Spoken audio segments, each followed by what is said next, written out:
Hello. So in this presentation, we're going to be talking about two very different economic systems, capitalism and communism.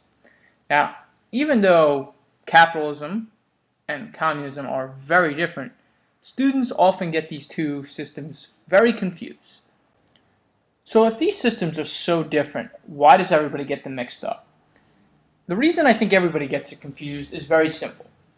Capitalism begins with a C, and communism begins with a C. But we're going to talk about some ways that you can keep these two ideas straight in your mind and you don't get them confused. First off, you're going to notice that capitalism is written in green, and communism is written in red.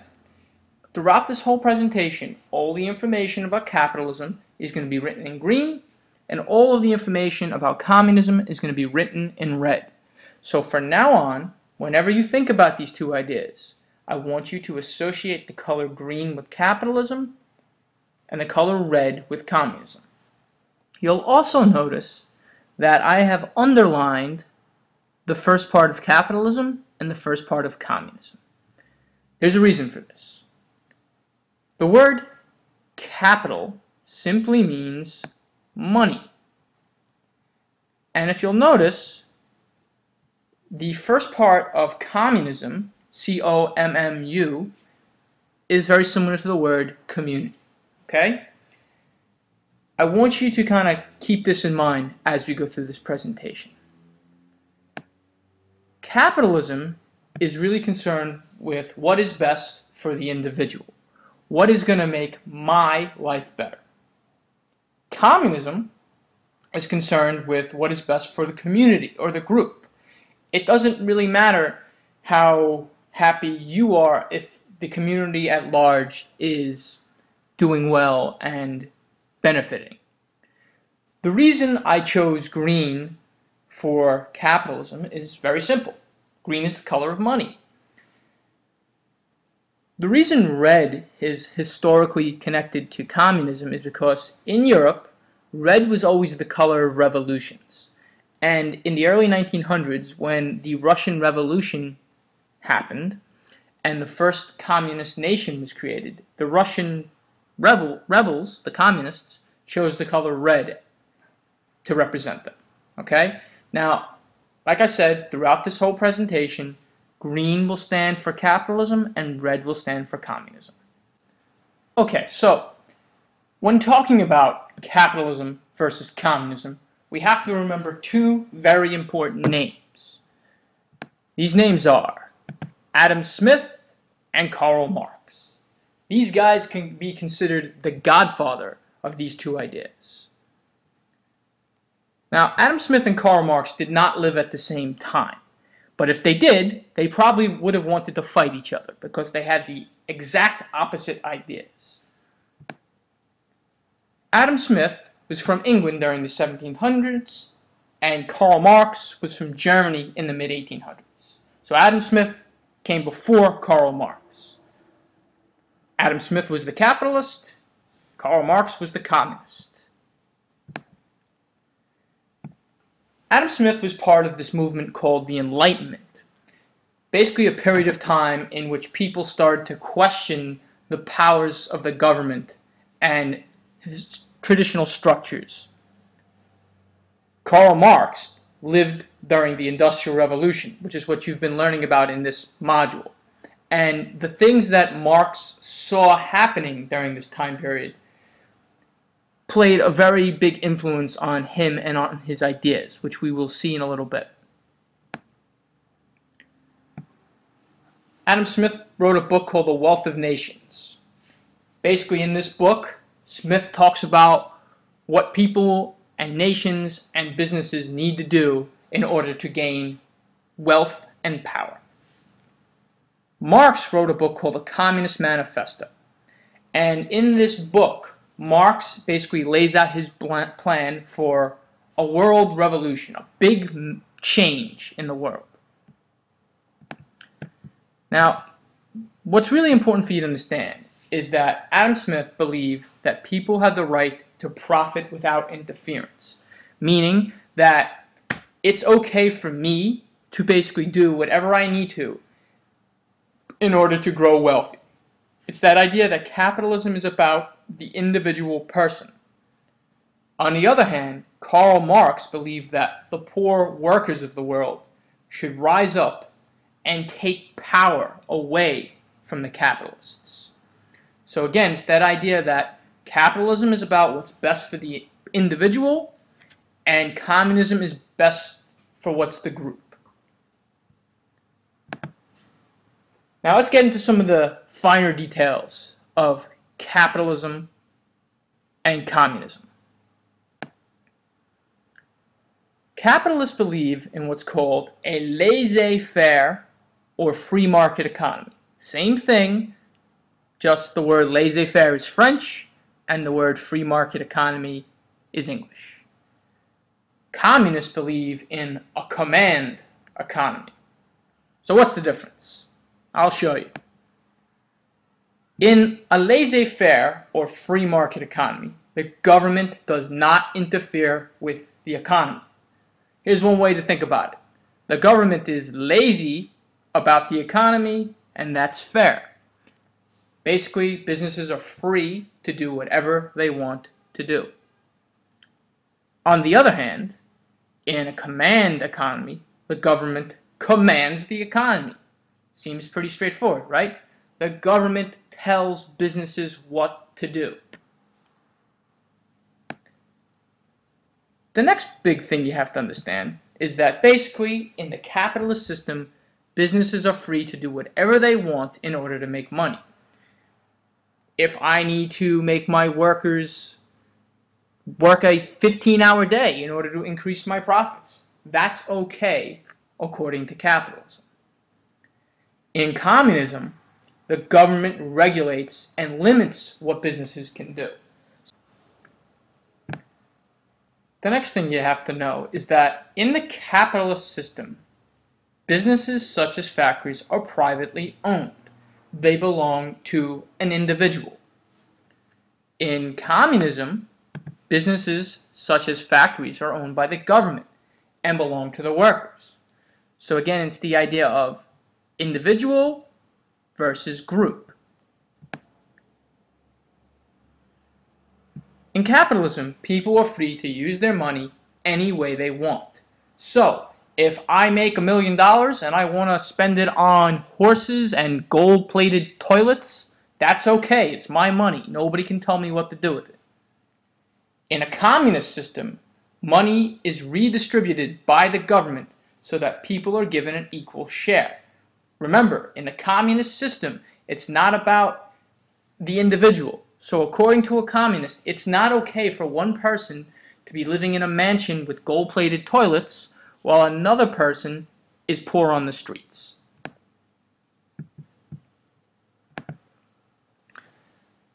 So what I also want you to get out of this presentation is that both of these systems can be viewed in a positive or a negative way. So we're going to start with capitalism. Let's start with the positive points of capitalism. First off, capitalism gives people the freedom to use their money any way they desire.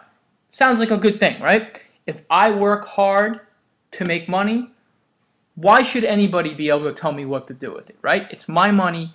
I should be able to decide how I spend it.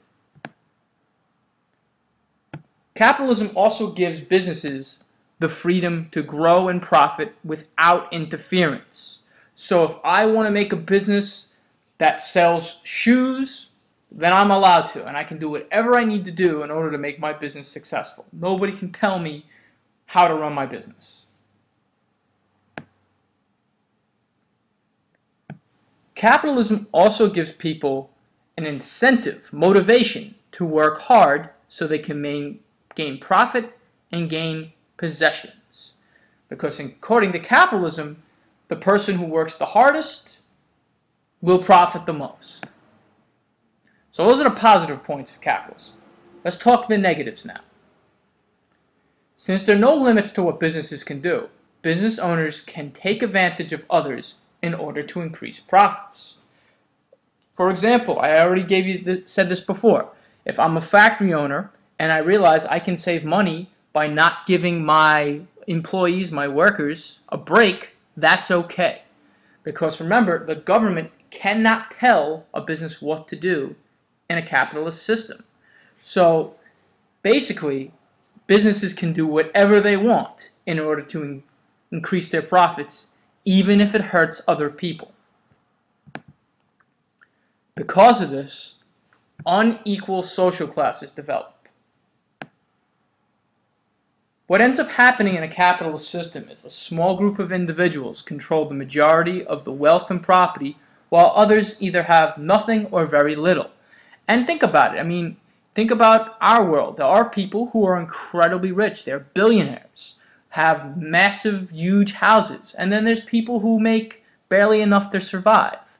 So in a capitalist system, this is all okay. This is part of capitalism. The idea that some people will profit and other people will not.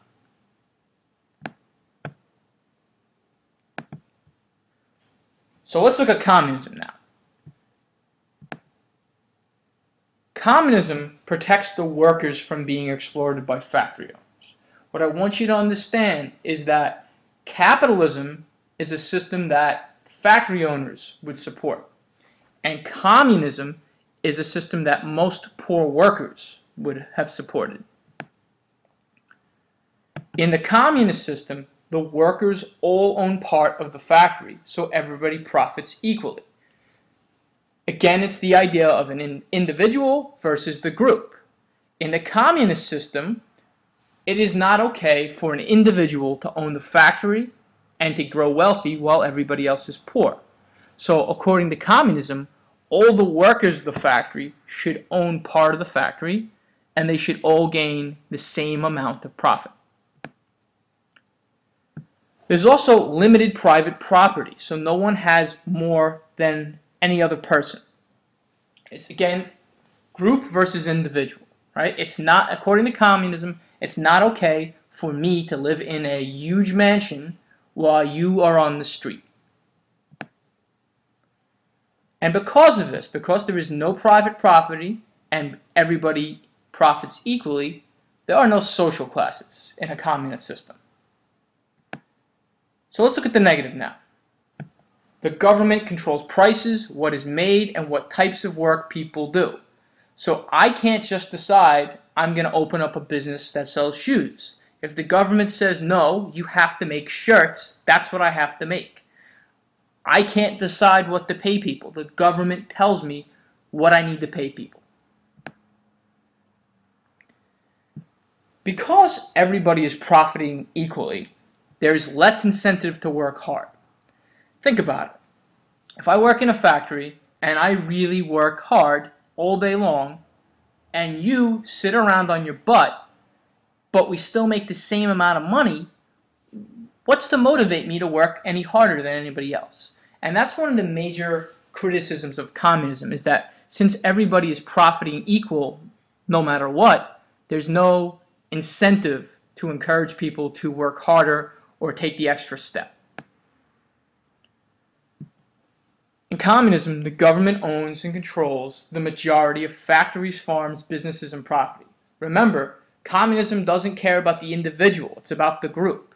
So, I don't individually own a house. My house belongs to the government. And a government can take a person's private property and redistribute, that means give it to others. For example, in Russia, during the early 1900s, when it became a communist nation called the Soviet Union, the mansions that the wealthy people owned were taken by the government and turned into multi-family homes. So basically, these people no longer individually owned these mansions. Different families would come live there, okay? So it's very important to understand that in a communist system, you do not individually own things. Things belong to the group. So, how are capitalism and communism related to the Industrial Revolution? As you've already seen in this module, during the Industrial Revolution, the economy went from being handmade. People made things on small farms, earned homes with their own hands, to factory-based, things being made very quickly in large factories, right? And these factories, as you may remember, were dirty, dangerous places, but some people benefited very much from these factories, and other people suffered very much from these factories. And that's how the Industrial Revolution is going to connect to capitalism and communism. So, let's start with capitalism. During the Industrial Revolution, some people grew incredibly wealthy. Factory owners, like this guy, made huge amounts of profit, lived in beautiful homes, and basically did great. Life was good for these people. The factory owners were able to do whatever they wanted in order to increase profits, because at this time during the Industrial Revolution, England was a capitalist society. So the factory owners could do anything, and this included no minimum wage for workers. Factory owners could pay the workers whatever they wanted. So if I'm a factory owner, I may decide to pay you $1 a day in order to save money, right? And that's okay. I can pay you whatever I want to pay you. Unsafe working conditions to save money. Fire alarms cost money. Fire extinguishers cost money. So if I realize, hey, I can save some money and increase my profit by not having fire alarms, that's okay according to capitalism. During the Industrial Revolution, as you remember, workers worked very long hours without breaks. This was also okay. There was no law limiting how long a person could work or how many breaks a person required. It was also perfectly okay to use child labor. Children worked cheaper and could do jobs that adults couldn't do. So there were no laws, unlike today, preventing kids from working. And factory owners often used violence against workers who tried to fight back. Because England was capitalist and the government had no right to tell the factory owners how to run their business, all of these things were perfectly okay. Now let's talk about how communism is related to the Industrial Revolution. As you see in these pictures, you see a group of people working in a factory, you see a bunch of child laborers dirty from working in a mine, and you'll also see a group of workers coming together to form a union. Now, Karl Marx wrote the Communist Manifesto in reaction to the condition of the working people during the Industrial Revolution. So, again, as I told you, Marx was alive during this time period, and the things that he saw, the conditions he saw, influenced his ideas. And workers, especially poor workers, favored communism for many reasons. First off, communism spoke out against the factory owners growing wealthy while the workers suffered. According to communism, it is not okay for the individual to grow rich while the group is poor and suffering. That's not okay according to Karl Marx and the communists. According to communism, the workers should own the factory as a group and profit equally. So basically, the group, the working people, are the ones who make the money, not an individual factory owner. So you can understand why, if I'm a poor factory worker, this idea is good for me.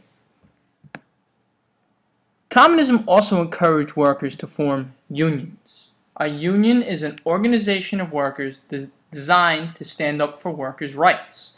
So basically, this group, this union, fights to get the workers better treatment, better pay, and more freedom.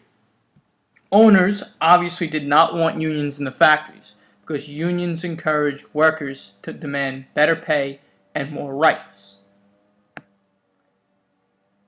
These unions also organized strikes. Strikes are basically when the working people say, we are no longer going to work. And communism encourages workers to form organized strikes in order to shut down the factories, preventing the owners from profiting. Think about it. If you have a factory and nobody is working in that factory, you are losing money. So strikes were one way in which communists and unions tried to kind of take power away from the factory owners. Owners obviously did not like strikes and often hired people to basically go and beat up or even kill the strikers to try to force the workers to go back to work. So, throughout this presentation, you have seen the way these two ideas are different. As we move forward in the module, you're going to be kind of taking this information and creating some more connections to the Industrial Revolution. If you still have any questions or are still confused about communism and capitalism, please feel free to watch this presentation again or come ask Jessica or Andrew any questions that you have. Thank you very much.